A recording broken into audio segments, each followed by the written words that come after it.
Estamos realizando a nossa entrevista de forma remota, por motivo de que o professor não pôde estar conosco presencialmente. Iremos entrevistar o professor doutor e mestre em filosofia, Genildo Ferreira. Boa noite, professor. Inicialmente, eu vou fazer uma pergunta para o senhor. Eu queria que o senhor me contasse um pouquinho da sua trajetória de vida, o que te inspirou para ir para a área de educação, em especial o doutorado em filosofia.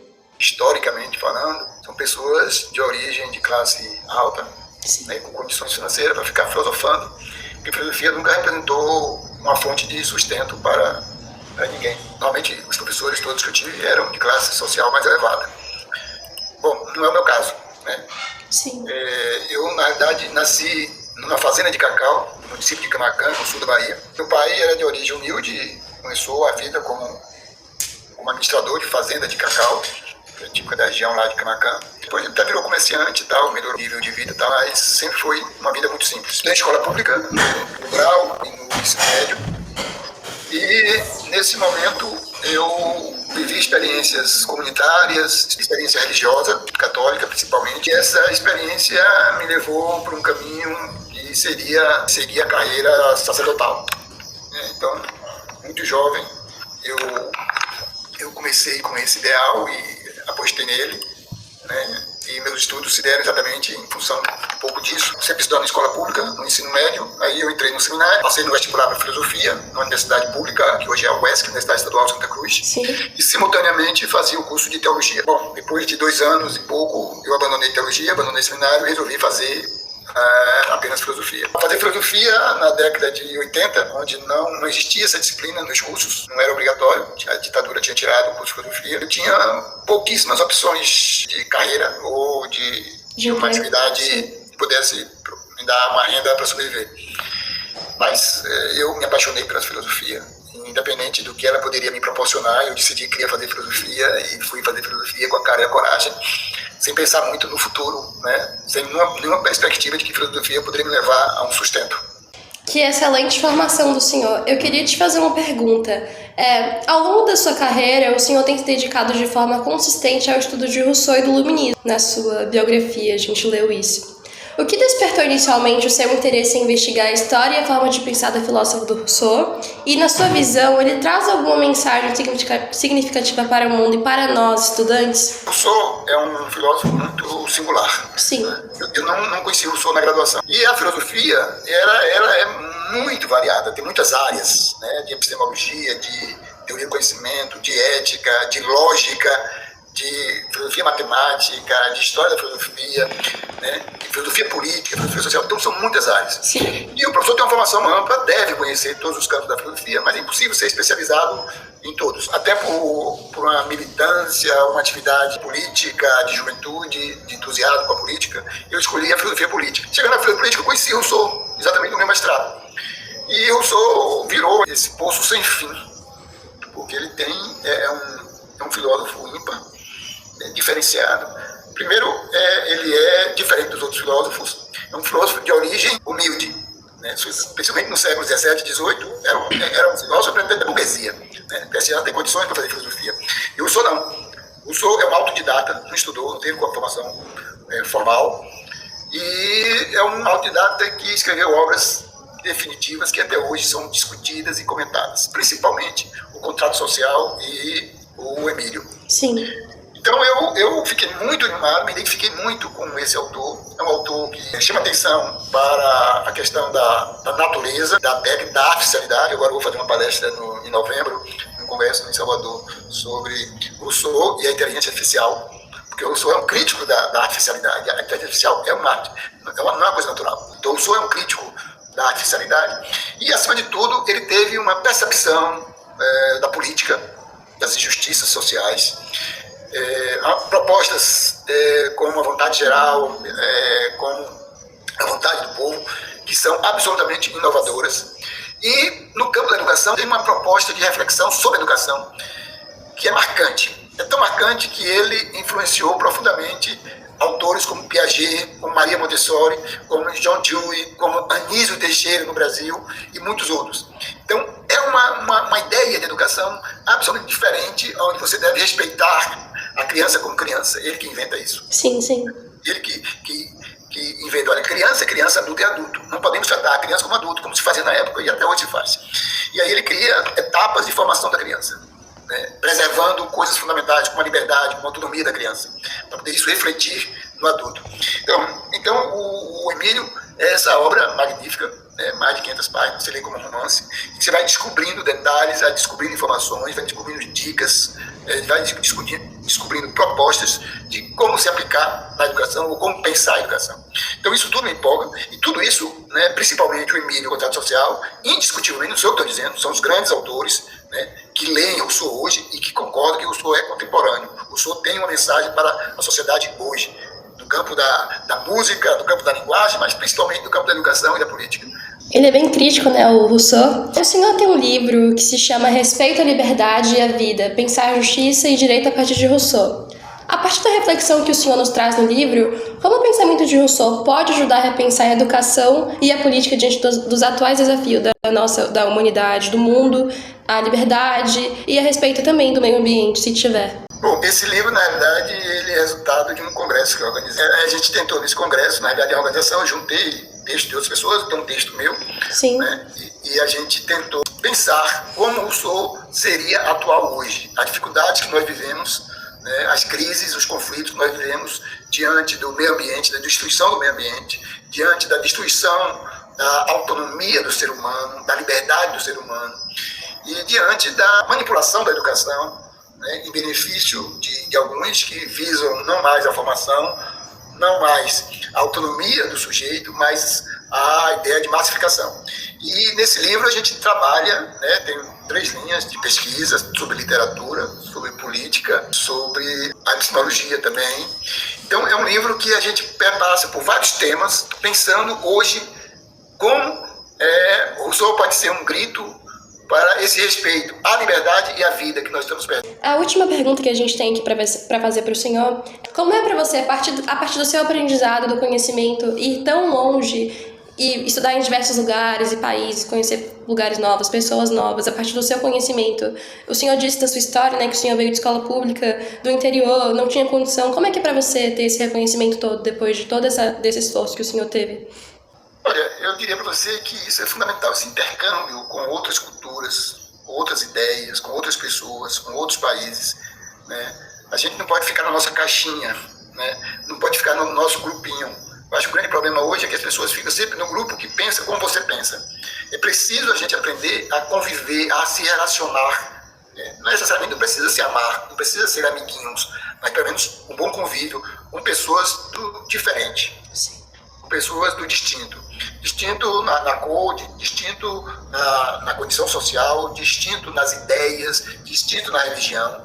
Então a nossa sociedade hoje é cada vez mais plural, e é preciso a gente aprender a lidar com isso, e parece que nós estamos regredindo, parece que nós estamos retroagindo a tempos de trevas, né, a tempos da barbárie, e eu acho que essa minha formação me ajudou a compor a pessoa que eu sou, né, a minha maturidade, as minhas ideias, os meus propósitos, o meu encanto pela educação, a minha dedicação à educação. Eu sou uma pessoa que me encanto com a educação, que me dediquei à educação, né, e tudo isso é resultado dessa convivência na universidade e dessa convivência com a comunidade internacional, com pessoas de outros lugares, de outras línguas, né, de outras culturas. Eu sempre defendi uma prática pedagógica que forma integralmente o estudante. Não é uma caixa que a gente enche de conteúdo. Sempre trabalhei com isso. E o senhor me ajudou a entender isso, né, essa formação integral do estudante, para além da transmissão de conteúdo, lidando com a afetividade, lidando com a autonomia, que é tão difícil lidar com isso, as desigualdades, os desafios sociais, os desafios morais, né? E eu afirmo que a universidade deve abandonar posturas elitistas, né, e assumir um compromisso com uma educação básica, com a educação integral, né? Por isso eu mantenho meus projetos de pesquisa, né, a continuidade da investigação sobre o Rousseau, sobre o iluminismo, sobre a filosofia moderna, e principalmente a filosofia prática, não só ficar na teoria, mas pensar a filosofia prática, o desenvolvimento de uma filosofia pragmática, poética, que é um grupo de pesquisa que eu faço parte, poética e pragmática, e que o professor de vocês também faz parte, né? Essa poética pragmática voltada para problemas contemporâneos, como ética, como democracia, como tecnologia, né? Então, daí aí tem todo o engajamento que eu pretendo continuar com publicações, com eventos, com parcerias acadêmicas, que é fruto de uma longa caminhada e de muita coisa ainda que tem a ser percorrida. Eu agradeço por o senhor ter aceitado participar da nossa entrevista. Eu tenho certeza que enriqueceu bastante o nosso trabalho. Eu agradeço pelo senhor, pelas palavras do senhor. Eu agradeço de verdade. A gente pode encerrar por aqui. Agora estamos aqui com Celiana Maria dos Santos, graduada em Pedagogia pela Universidade Católica de Salvador, atual pedagoga do Instituto Federal de Educação, Ciência e Tecnologia da Bahia, no Campo Salvador. Ela tem experiência em diversas áreas como educação, sociologia e antropologia. Tem mestrado em relações étnico-raciais pelo Cefet do Rio de Janeiro. Boa tarde. É prazer ter a senhora aqui. Inicialmente, eu gostaria de saber o que te inspirou para ir para a área da educação e para, posteriormente, fazer um mestrado em relações étnico-raciais e quais as dificuldades que, infelizmente, sabemos que tem por a senhora ser uma mulher negra. Meu nome é Celiana Maria dos Santos. Primeiro, eu quero falar da honra que eu tenho de estar aqui, bem à disposição e bem à vontade. Eu diria que eu não escolhi a educação, foi a educação que me escolheu. Por que eu falo isso? Porque na minha infância, quando os adultos costumavam me perguntar o que eu queria ser quando eu crescesse, eu dizia que queria ser médica. E até os 14 anos eu mantive esse desejo, que é um desejo, que é uma coisa muito imanente, né, muito própria, latente em mim. E minha mãe, quando eu fiz 14 anos, morávamos na cidade de Terra Nova, interior da Bahia, um município que pertenceu a Santa Maria da Purificação. Minha mãe costumava dizer que lá no interior não havia colégio de segundo grau para que eu pudesse cursar o então dito chamado científico, que não era curso médio naquela ocasião. Então ela dizia sempre: como é que eu vou deixar você ir para Salvador, cursar científico e depois tentar o vestibular para medicina se você tem apenas 14 anos? E aquilo me causou uma grande frustração, porque eu queria muito estudar, me desenvolver, não é, me direcionar para a área de saúde, para a área de medicina. E tinha um desejo ainda mais, um desejo mais específico de me tornar uma cirurgiã. Bom, isso não aconteceu e lá na cidade o único curso que havia para oferta de ensino de segundo grau era o curso de magistério. Eu fui estudar magistério e foi então que eu me encantei com o magistério, porque o magistério é uma profissão, né, profissão docente, ela nos possibilita uma descoberta, possibilita vamos dizer assim, um sem número de possibilidades reais. Ela nos possibilita possibilidades, dizendo assim uma redundância, mas é porque de verdade é isso que acontece. Na educação a gente conhece muitas pessoas, centenas, milhares de pessoas. As pessoas passam por nós, docentes, e nós passamos por elas, e isso me trouxe um crescimento, uma curiosidade imensa pelo ser humano. Me trouxe uma curiosidade pelas pessoas de todas as áreas, todas as classes, todas as raças, etnias, religiosidades, todas as formas de pensar. E por meio desses encontros, eu me tornei uma pessoa encantada pelas pessoas, pelas diferenças que nos caracterizam. Quando eu terminei o curso de magistério, fiz o primeiro vestibular, um mês depois de ter terminado o meu curso, eu fiz o vestibular para a Faculdade de Educação do Estado, lá em Feira de Santana, e no ano seguinte foi inaugurada a UFES, Universidade Estadual de Feira de Santana. E então eu continuei estudando lá o curso de licenciatura em Ciências Biológicas, porque ainda estava muito influenciada pelo desejo de um dia estudar medicina. Fiquei mãe muito jovem, aos 19 anos, e tive que parar de estudar no terceiro semestre do curso de licenciatura em Ciências Biológicas. Mas desejo, encantamento e meu propósito de estudar nunca parou. E até hoje não paro de estudar. Interrompi o curso de licenciatura em Ciências Biológicas e depois, mãe de 3 filhos, eu fiz novo vestibular e dessa vez para Pedagogia pela Universidade Católica do Salvador e concluí Pedagogia e continuei estudando. E fui trabalhar na Rede Estadual de Educação e depois na Rede Federal de Educação Tecnológica e fiz um mestrado em Relações Étnico-Raciais, que isso merece um destaque. A gente pesquisou sobre você e vimos que tem diversas produções bibliográficas, a maioria sendo relacionada a esse mestrado, mostrando sua importância na produção de conhecimento para a gente, sempre enfatizando essas relações étnico-raciais. Mas por que essa determinação de extrema importância de espalhar seu conhecimento sobre as relações?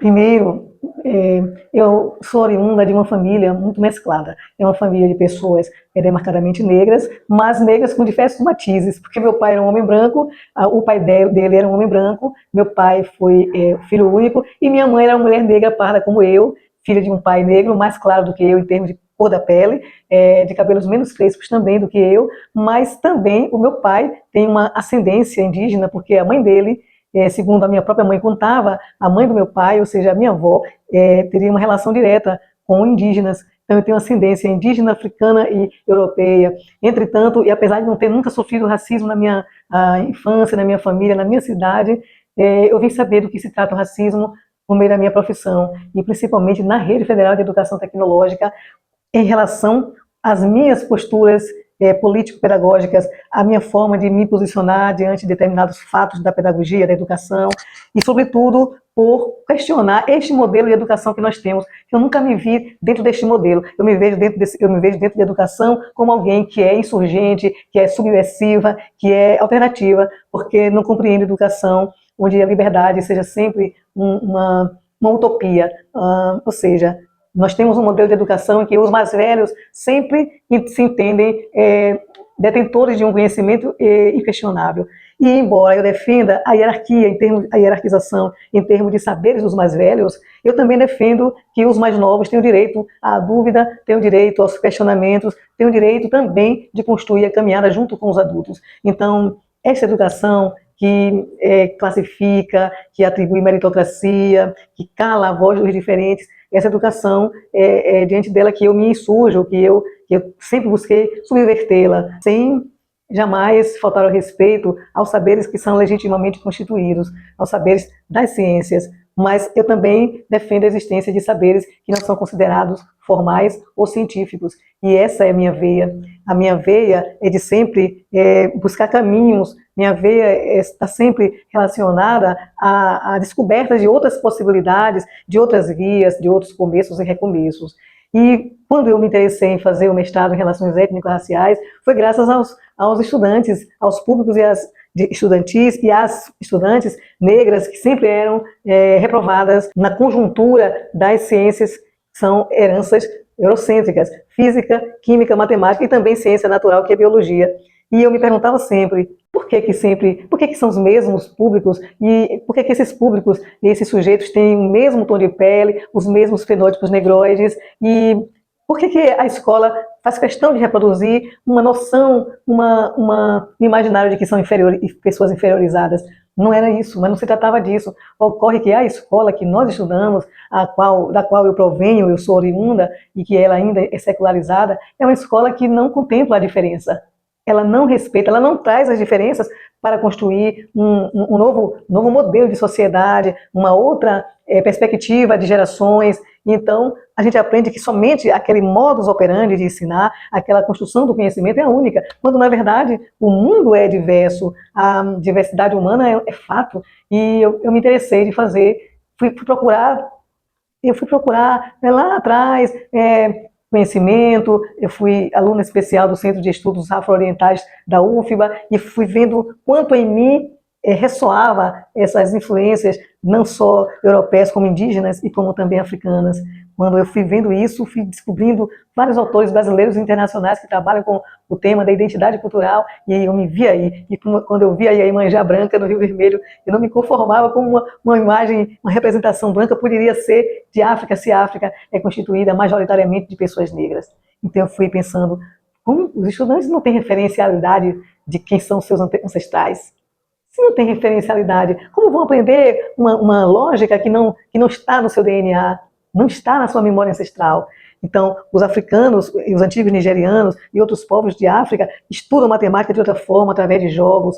E os indígenas aprendem matemática, a física, a química, por exemplo, aprendem de outras maneiras. E essa escola que nós temos, ela está ultrapassada, ela está enterrada, ela não quer se dar conta de que esse modelo não funciona mais. Esse modelo que a gente tem de escola, esse modelo é um modelo excludente. É preciso que a escola se abra para novas construções, novas perspectivas, novos modelos de educação. Então, diria que a minha jornada é marcada por um sentido de educação antirracista. E para que a gente desenvolva essa educação antirracista, a gente precisa se despreconceituar. E uma das suas obras é o livro A Rainha do Mar, que é Iemanjá no Imaginário de Pescadores do Rio Vermelho. Há uma fala sua dizendo que a obra é uma ode à cultura negra, na qual eu resgato o aporte da civilização africana no Brasil a partir da pesquisa sobre um ícone reconhecido em território nacional, cuja negritude de sua origem continua relegada a segundo plano no país. Mas por que esse interesse em discutir a influência europeia sobre o mito africano, decorrido de, como você mesma disse, que no Brasil Iemanjá é representada por uma mulher branca? Durante o século XVI, com a diáspora africana, né, a diáspora, um movimento de deslocamento de um povo, de um continente para outro, os povos africanos e Yorubá nos legaram uma grande, eu diria assim, uma herança muito significativa para que, no meu caso, eu pudesse compreender de que tecidos eu me constituo, de que elementos eu me constituo. Para entender quem eu sou, como estou, eu precisaria entender parte da africanidade que ressoa em mim. Então, quando eu fui lendo, por exemplo, autores como Stuart Hall, um jamaicano que foi viver na Inglaterra, ele trabalhou com o conceito de identidade cultural. Eu fui estudar pessoas brasileiras como foi viver na Inglaterra, ele trabalhou com o conceito de identidade cultural. Eu fui estudar pessoas brasileiras como Sueli Carneiro, que está viva. Eu estudei Lélia Gonzalez, eu estudei Sérgio Guimarães, um autor brasileiro. Eu estudei Rami Baba, um indiano que também trabalhava com a questão do conceito de cultura. Eu fui juntando, e isso é um movimento que não para. Eu fui estudando como essas pessoas entendiam o conceito de cultura, o conceito de identidade cultural, e como as relações de poder estão o tempo todo entremeadas nesses conceitos, nessas práticas de cultura. Vou dar um exemplo bem assim, direto. A capoeira, por exemplo. A capoeira é uma herança da civilização africana. Entretanto, a capoeira aqui no Brasil, e sobretudo na Bahia, que é um estado majoritariamente de negros, constituído, segundo o IBGE, mais de 80% de sua constituição populacional de negros, negras, pardas, afrodescendentes, enfim, a capoeira é vista como um elemento folclorizado. Pouca coisa a gente conhece da filosofia que constitui a capoeira, da filosofia que dá consistência à capoeira, que seria uma compreensão do corpo como um instrumento de arte, de prazer, de luta, de espiritualidade. E aí, quando a gente olha os capoeiristas, como vivem? Onde vivem os capoeiristas? O que nós sabemos? Quais são as condições socioeconômicas dos capoeiristas, desses coletivos de capoeiristas? Enfim, mas a cidade tem muitas escolas de capoeira, centros de capoeira, mas a valoração dessa arte, que também é uma luta e que tem suas conotações, suas vertentes, capoeira de Angola, capoeira regional, mas a gente só sabe de capoeira quando a gente vai à rua e vê grupo de capoeira, grupos se apresentando, mas a capoeira ela é muito mais do que uma performance.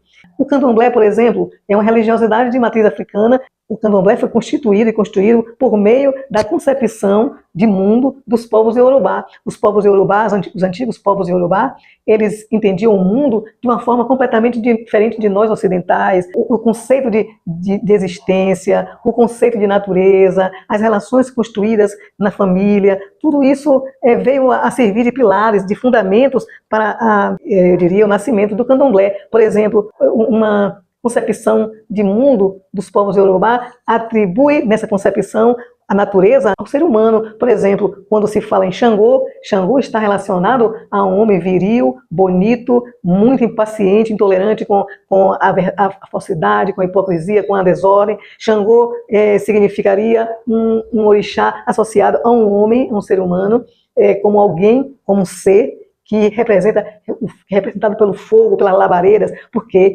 o fogo tem a ver com a raiva, com a fúria, com a cólera. Então, Xangô, encolarizado, ele sopra vento, e isso está nas mitologias dos povos africanos e Yorubá. E eu acho interessante, eu fui começando a ver por que eu sou, por que sou como sou, por que eu abraço todo mundo, porque eu gosto, e porque também quando eu estou zangada, eu digo o que eu penso, e às vezes, mesmo que eu não fale alto, as pessoas se incomodam com minha franqueza, minha forma de expressão tão direta, e eu fui começando a entender que essas cosmogonias, essa forma de pensar, de ver o mundo daqueles povos iorubá, contribuíram para o surgimento do candomblé. Ou seja, candomblé seria uma massa de conhecimentos ancestrais que trazem uma compreensão de mundo que está relacionada essa compreensão ao homem e à natureza. E é muito interessante isso. Eu comecei a ficar encantada. Entretanto, como é que o candomblé é visto no Brasil? Como algo malévolo, como algo feio, maligno, repulsivo, porque a gente tem muito desconhecimento, ainda muita ignorância em relação ao candomblé, em relação principalmente à mitologia dos povos africanos e Yorubá,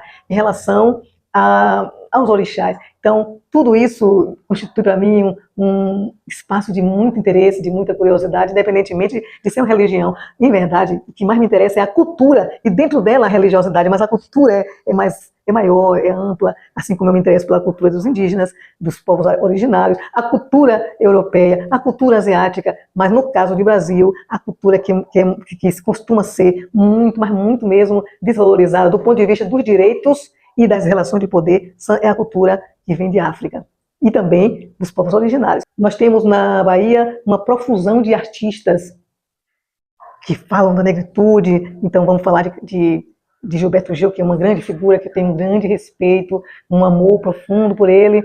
E temos mais para cá, recentemente, uma Margarete Menezes, que hoje é ministra da Cultura. A gente tem Carlinhos Brau, a gente tem uma gastronomia, uma acarajé que é tão acessível, mas a minha pergunta é: quais são os indicadores socioeconômicos das gentes negras da cidade de Salvador? Onde estão essas pessoas? Nas periferias, jogadas nas periferias, estão nos presídios, nas capas de revistas, sempre os homens jovens, sempre associados à criminalidade. Enfim, trazer Iemanjá, que é um ícone, uma representação simbólica poderosíssima. Iemanjá é conhecida no Brasil todo. Iemanjá é vista para os povos de candomblé como a mãe da maioria dos orixás. Então, eu fui estudando Iemanjá, eu fui me aproximando de mim.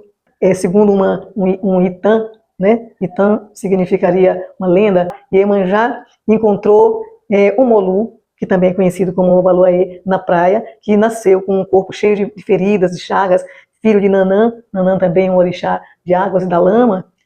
E Nanã não quis aquele filho, porque ele era, entre aspas, feio, doentinho, e deixou à beira do mar.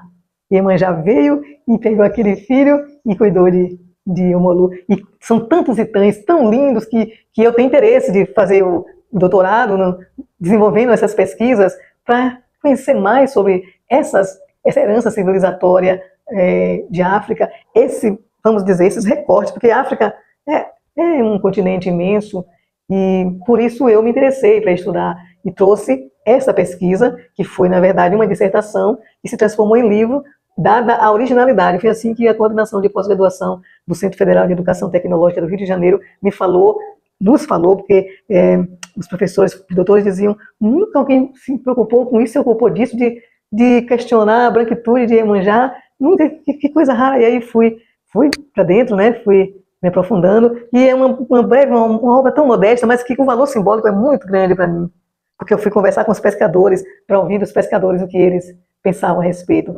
E, para minha surpresa, a maioria deles desenvolve a ideia de que Iemanjá, se fosse uma mulher, seria uma mulher branca. E uma mulher branca de olho azul, porque na cabeça deles, no imaginário deles, a beleza está sempre associada à brancura da pele, aos fenótipos europeus. E foi interessante, e eu, como pesquisadora, tinha que respeitar, porque na pesquisa essa ética é fundamental, de não interferir na opinião das pessoas entrevistadas.